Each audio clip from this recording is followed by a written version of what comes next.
मैं डॉक्टर सज्जन शुक्ला और घातांकों के नियम भाग 2 में हम पढ़ेंगे।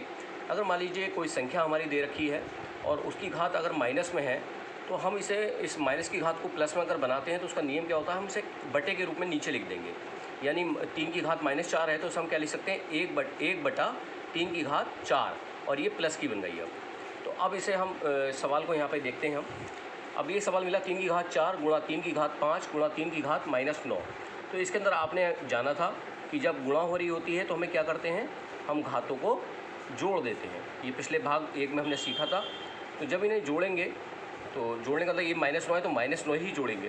तो यहाँ पे क्या नियम हो गया, आप जानते हैं जोड़ने के नियम में आपने सीखा था पूर्णांकों के जोड़ व घटाने में प्लस वाली संख्या एक जगह जोड़ती है और माइनस वाली एक तरफ।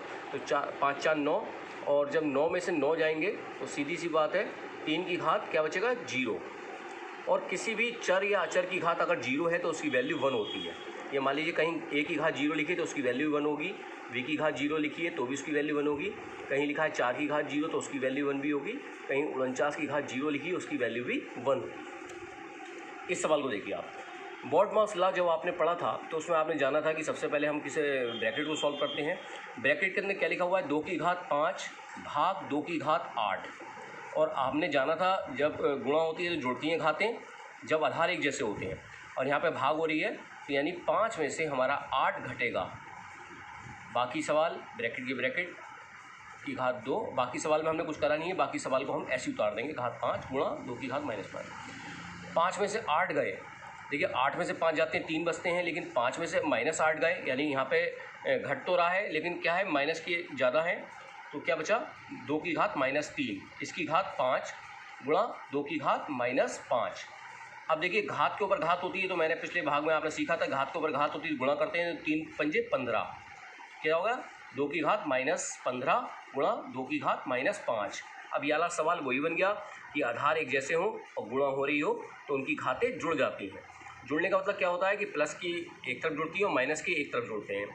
-15 में जब -5 जोड़ेंगे तो सब मिला के कितने हो जाएंगे, -20, और ये हमारा आंसर बन जाएगा। अब इस सवाल में देखिए 3 की घात 4 भाग 3 की घात 7 लिखा है। तो आप सीधी बात की आप जानते हैं कि जब भाग होती है तो घातें घटती हैं, तो आपने जाना था।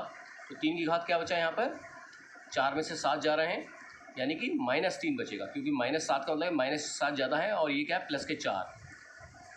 ये सवाल मिला।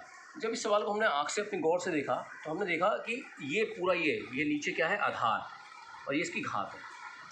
तो और ये इसका भी आधार क्या है, 5/9, इसका आधार भी क्या है, 5/9। और क्या हो रही है, भाग हो रही है।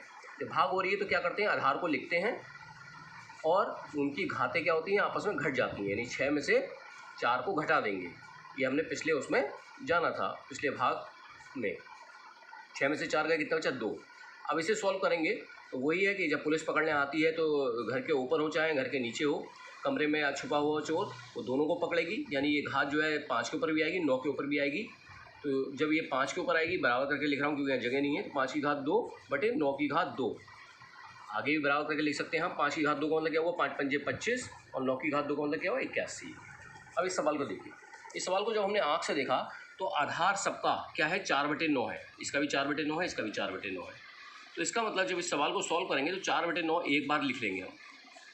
अब देखिए जहाँ गुणा होती है उनकी घातें जुड़ती हैं, यानी 3 और 4 कितना हो गया, 7, यानी 3 और 4 तो जुड़ेंगे क्योंकि ये भाग का निशान है, और भाग होने पे क्या होता है, जो उसकी घात होती है वो क्या होती है, घटती है, ये घटेगी। यानी 4/9, पिछले भाग आप देख के बहुत इसे आसानी से कर पाएंगे। 4 और 3 7, और 7 में से कितने जा रहे हैं, 5 जा रहे हैं। तो 4/9 की घात कितना बचा, 2। अब इसका मतलब क्या हो, 4 की घात 2 और 9 की घात भी 2। 4 की घात 2 का मतलब हो गया 16, और 9 की घात 2 का मतलब क्या हो गया, 81। ये इसका आंसर आ है। अब देखिए इस सवाल को देखिए, इस सवाल में हमने आँख से जब देखा तो हमें दिखाई दे रहा है कि यहाँ पे सब आधार एक जैसे नहीं है। यहाँ 2 है आधार, यहाँ पे 16 हो गया और यहाँ पे 2 हो गया। तो सबसे पहले हमें क्या करना पड़ता है, ऐसे सवाल जब मिलते हैं तो जो आधार अलग होता है उसे उसी आधार के रूप में बनाना पड़ता है। तो 16 को हम 2 की घात के रूप में बनाएंगे। तो 16 को 2 की घात के रूप में बनाने के लिए इसे गुणनखंड करते हैं हम। 2×16, 2 चौक 8, 2 दूनी 4, 2 एकम 2, यानी इसे हम क्या लिख सकते हैं, 2 2 2 कितनी बार है, 4 बार। यानी 16 को हम, बाकी सवाल को हम ऐसे लिख देंगे, और इस 16 को हम क्या लिख देंगे, 2 की घात 4, और इसकी घात क्या है, -2 भाग 2 की घात -3। ये सवाल हमारा बन गया 2 की घात 5। अब घात के ऊपर जब घात होती है तो मैंने बताया था गुणा होती है, यानी क्या हो गया -8 भाग 2 की घात -3। इससे पिछले मैंने आपको बताया था अभी कि अगर हमारी माइनस की घात होती है तो उसे हम प्लस का बनाने के लिए क्या करते हैं, बटे के रूप में लिख देते हैं। तो यानी 1/2 की घात 8, ये भाग का निशान है। और इसे भी क्या लिख देंगे, 1/2 की घात 3। क्यों, 2 की घात -3 है और इसे हम प्लस की घात बनाने के लिए क्या करेंगे, 1/2 की घात 3 लिख देंगे। अब इस सवाल को आगे बढ़ते हैं। अभी हम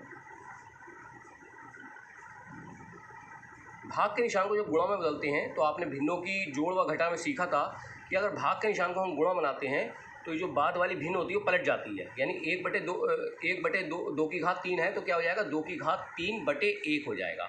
अब हमारा सवाल सीधे सीधे बन गया। अब देखिए ये ऊपर हर हैं सब, हर की गुणा जब 2 की घात 5 की गुणा 2 की घात 3 से होगा तो उत्तर क्या आएगा, 2 की घात 8। ये घातें जुड़ेंगी और नीचे भी क्या है, 2 की घात 8, ऊपर भी 2 की घात 8, नीचे भी 2 की घात 8। तो जब इसको भाग करेंगे तो कितना उत्तर आ जाएगा, 1। इसका उत्तर आ गया हमारा 1। इस सवाल को देखिए आप, इसमें हमने देखा आँख से कि 2/3 आधार है, लेकिन इसका आधार कितना है, 4/9। वही तरीका जो आपको मैंने अभी बताया था कि पहले हम आधार एक जैसा बनाते हैं, यानी इसे भी हमें क्या बनाना पड़ेगा, 2/3। और 4/3 को अगर आप 4/9 को आप क्या लिख सकते हो, 4 को क्या लिख सकते हो आप, 2 दूनी 4, 2 की घात 2, और 9 को क्या लिख सकते हो, 3 की घात 2। यानी ये क्या हो गया, 2/3 की घात 2 लिख सकते हो उसे। तो 4/9 को हमने क्या लिख दिया, 2/3 की घात 2।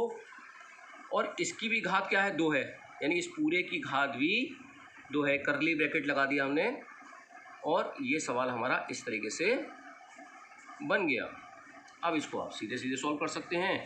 ये 2/3 की घात 2 हो गया, गुणा घात के ऊपर घात है, यानी 2/3 की घात कितना हो गया, 4 हो गया, और 2/3 की घात -4 हो गया। अब ये सवाल आपका वैसे ही बन गया, जब आधार एक जैसे होते हैं तो उनकी घातें जुड़ जाती हैं। तो उस कंडीशन में क्या करते हैं, हम आधार को एक बार लिखते हैं और उनकी घातों को हम जोड़ देते हैं। यानी 4 और 2 6, 6 में ये क्या होगा, 2 + 4 -4, यानी 2/3, ये कितना हो गया, 6 - 4, यानी कितना हो गया, 2/3 की घात 2। और इसका आंसर कितना आ गया, 2 की घात 2 का मतलब 4 और 3 की घात 2 का मतलब 9। ये इसका आंसर आ गया। तो इस प्रकार से हम सवाल को करेंगे। इसके बाद ये लास्ट हमारा क्वेश्चन है, यही हमारे पृथ्वी का द्रव्यमान इतना दे रखा है, ये बड़ी संख्या है। अगर हम इसे पढ़ने को कहा जाए तो हमें इसे पढ़ने में दिक्कत होगी। तो हम इसे कैसे करते हैं, मान लीजिए कहीं लिखा हुआ है 165 ये लिखा हुआ है मान लीजिए, तो हम इसे सॉल्व करने के मानक रूप में लिखने के लिए क्या कर सकते हैं, हम एक संख्या के बाद दशमलव लगा लेते हैं। अब हमने एक संख्या के बाद दशमलव लगाया, बाद के 0 लिखो चाहे मत लिखो, तो यानी हम दशमलव लगा रहे हैं यहाँ पे, इस संख्या को इतना छोटा कर दे रहे हैं। जब इस संख्या को इतना छोटा कर दे रहे हैं तो यानी कि इसमें 10 की घात से गुणा करनी पड़ेगी। देखिए कितने, 1 2 3, इसमें दशमलव नहीं ले, दशमलव को हम यहाँ से कहाँ ले आ रहे हैं, लास्ट में मान लेते हैं दशमलव, यानी दशमलव को हम कहाँ ले आ रहे हैं, कितने घर इधर ले आ रहे हैं, 1 2 3 4 5 6 7 8 घर ले जा रहे हैं। इसका मतलब 10 की घात 8 से इसकी गुणा करनी पड़ेगी। ऐसे ही आप ये देख सकते हैं, दशमलव को मैं इधर ले जा रहा हूँ, कितने घर ले जा रहा हूँ, 24 घर यहाँ ले आया, यही सबसे लास्ट में दशमलव मानेंगे। तो जब मैं 24 घर इसे यहाँ ले आया तो इसका मतलब इसे किससे गुणा करेंगे, 10 की घात 24 से गुणा करनी पड़ेगी। तो इस प्रकार से ये मानक रूप में लिखना कहलाता है। और ये हमारे घातांकों के भाग 2 था, और इसके आधार पर अपनी समझ बनाते हुए हम बच्चे सब सवाल करेंगे। धन्यवाद। डॉक्टर सचिन शुक्ला।